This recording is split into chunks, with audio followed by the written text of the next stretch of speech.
Heather Sampson with Beach Beads and Glass Studio and Illuminations in Surfside Beach, South Carolina, right near Myrtle Beach. If you're ever in the area, definitely come visit me at my store. I'm located right across the street from Ocean Lakes Campground. Today I'm going to do a tutorial on the classic Byzantine chainmail bracelet. I used to do chainmail a long time ago, but then sterling skyrocketed and I kind of got out of it. But now with aluminum, you can totally do it, and it's super affordable, and you can do it with all the fun colors. So today I'm going to be teaching you how to do this, and then also we're going to learn how to make the love knot earrings.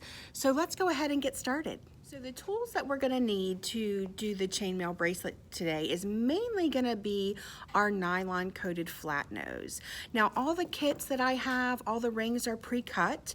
If you are going to cut your own rings, you're going to need some flush cutters, and you're going to need a dowel that is going to fit the size, that's going to make the size of rings you want. The rings that we are using are an 8mm, and so all you will need to make the Byzantine is going to be mainly your nylon coated pliers. I've had a lot of people ask me, how do I not get marks on the aluminum because it's so soft? I typically use 2 of these or I'll use my hand, but if I'm doing a lot, I will just get 2 of these.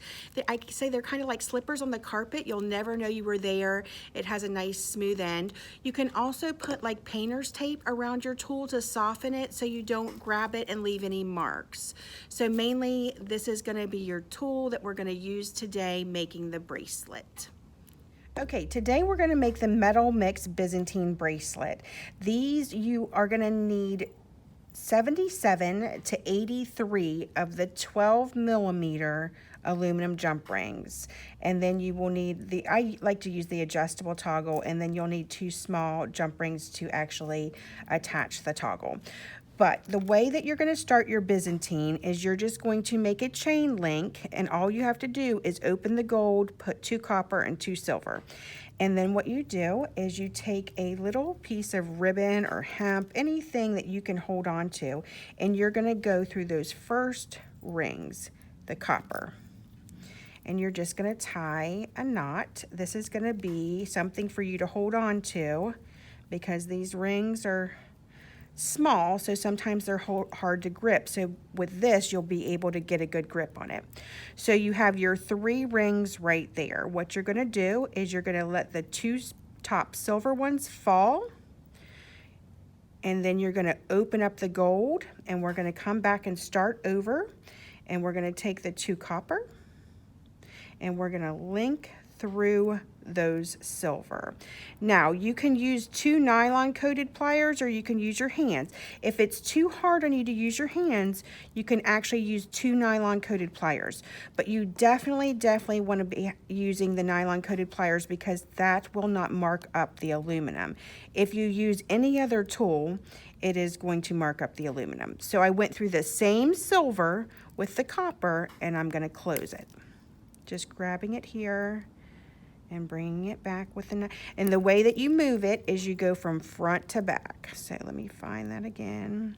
It's hard when you first get started because you don't have much to hang on to. So you're going to bring that back and forth until it touches. So that is going to be the first ring, starting your second row. And then I'm going to add the 2 gold right on that. We're going to make the same length that I started with. Close that, come through there, and then close it. And then the last link is going to be the silver, and you're just going to link that through the 2 gold. Once you get moving and have more to hold on to, it's a lot easier and it moves a lot faster. Getting started, just like anything, is a little bit more of a pain. Okay, so you got those closed. So now I have my second row of links. If you look, the copper, the gold, and the silver. I'm going to come and bring my copper over, get my ring open. And again, I'm going to let the 2 silver fall. Then I'm going to split the gold and bring the copper through the silver. I always said when I was learning that it looked like a fish mouth. Like you're opening up a fish mouth and then you're taking the hook through there.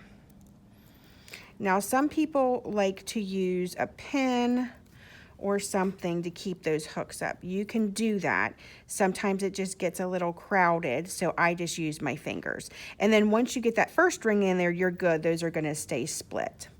So again, I'm gonna take another copper, if they wanna let go. And you're gonna open it up a little bit more and go through that silver right by the other copper. And then you're gonna just come back towards the center, pushing towards the center with your nylon coated tool, going back to front. And that is the first row of the next link. I'm gonna do one more. I'm gonna open that up a little bit more. I'm just gonna link them 2 by 2.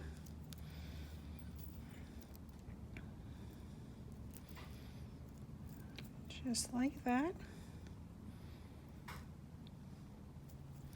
And then the silver one's next. And then we have our link.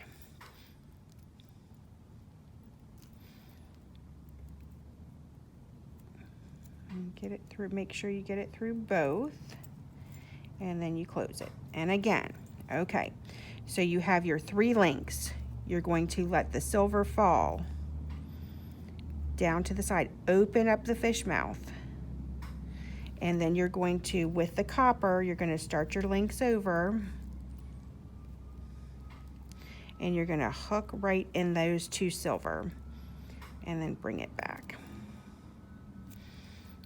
Okay, and then you're going to just take your other copper and link that up. And you are going to continue that pattern until you run out of rings. And then I'm gonna come back with it finished and show you how to add your toggle on. Okay, just so you remember, I have all the different colored kits on my website, so definitely check that out. We have the pre-cut kits with the toggle. So here I am, I'm finished with the metal mix. I am going to remove my ribbon from one side. And I have the little 8mm jump rings. Now with the jump rings, I use a bent nose. You can get a better hold on it and it doesn't leave a mark. And I'm just gonna slide that in to the 2 silver that I started with, or copper. I may have added this for length. I think I did. So I'm just gonna open that up a little bit more and open that up, and then just go ahead and put your toggle on. And then when you close it, you want to come back with another tool, get a good grip on it, same thing, front to back until it touches. And it is closed. And you're going to do the same thing on the other side. You are going to go through both of those, add your toggle. I like the adjustable toggle because it fits a variety of wrists, and if the adjustable toggle is too long, you can literally just undo those jump rings and put them, you know, just use the 2 or the 1. And there is your Byzantine bracelet, all finished. And it's super lightweight. That's the great thing about aluminum, is it has a big look to it, chunky look to it, but it's super lightweight and comfortable to wear. So definitely check my kits out on my website. And next up, I'm gonna do the love knot earrings. Okay, so we're gonna make the love knot earrings. I've laid them out according to size and placement. The first thing I'm gonna do is I'm just gonna close this one up. We're gonna start with one closed. And like I said, you can use 2 nylon coated pliers. I would stand one up and one sideways so you get a good hold on it, or you can use your hand. Then what you're gonna do is just open that up and go through there. You're just gonna attach all of them on to the original one, but you're gonna go through both of them. So you're just gonna go through both of those and then close it. See, it's already starting to make the little knot. And then you're gonna take the blue and go through all of those. And then close it. And there you have your first little knot. Just so you know, there's a total of 24 of the 12mm rings, and then they're gonna be a total of 4 of the 15mm rings, and then we have an 8mm ring and a surgical steel earring. So now that I have my first knot made, just like that, I'm going to open up my silver and I'm going to go through all of those and then close it up. Okay, so when you go to make your second knot, you're actually going to go ahead and start looping through the silver. So I'm going to open that up wider. I'm going to go through the silver and close. Okay, so the next one, I'm going to go through the silver and then I'm going to come through the green and close it up. Okay, same thing. I'm going to go through the silver and then I'm going to come through both of those rings and close it up. And the last one, same thing. I am going to open it up a little bit further. I'm going to go through the silver first, kind of sneak through there, and then I'm going to take it through all the rings. This last one gets a little tight, but just get it closed and then it'll fall perfectly. Okay. So there I have my 2 rows. I'm going to open up my silver and I'm going to repeat the same process that I just did. And I'm going to close that up. Please excuse my dry hands. Of course, lots of hand washing going on. I am going to do that. This is apple green. It looks gold, but it's actually apple green. I'm going to take that first one through that silver and close it. Same thing. Open it up a little further.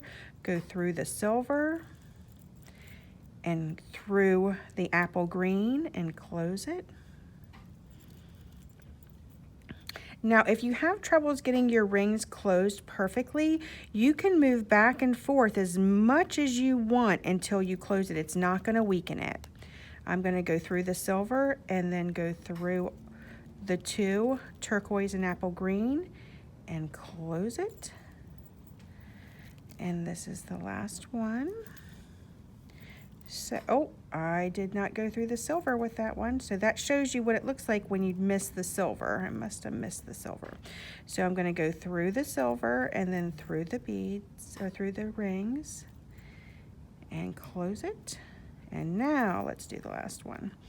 I'm kind of glad I showed you that mistake so you can see when you don't loop the silver. That's important that you go through the silver first and then you go through all of the rings and close it. Okay, so now you have your earrings and then you're going to open up. I'm going to use my bent nose on this. First you have to find where the split is, which is usually the hardest part, and then you're going to sit a tool on both sides here and front to back always. I may need to open that a little bit more, and then I'm going to loop that first love knot, and I want to make sure I go through all of them, just like that. And then let me change and then what you're going to do is add your earring on and then forget about it. And then you're going to get tool on both sides and come back and close. Now you can also use a 10 millimeter. I like to use an 8 just because it's a tighter, it holds the knot better, but you can also use a 10 millimeter jump ring. And there you have your love knot earrings, and you're just going to repeat it on the other side. I hope you enjoyed my tutorial today on the Byzantine chainmail bracelet and the love knot earrings.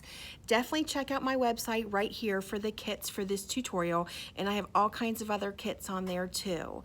I hope to see you soon. Bye.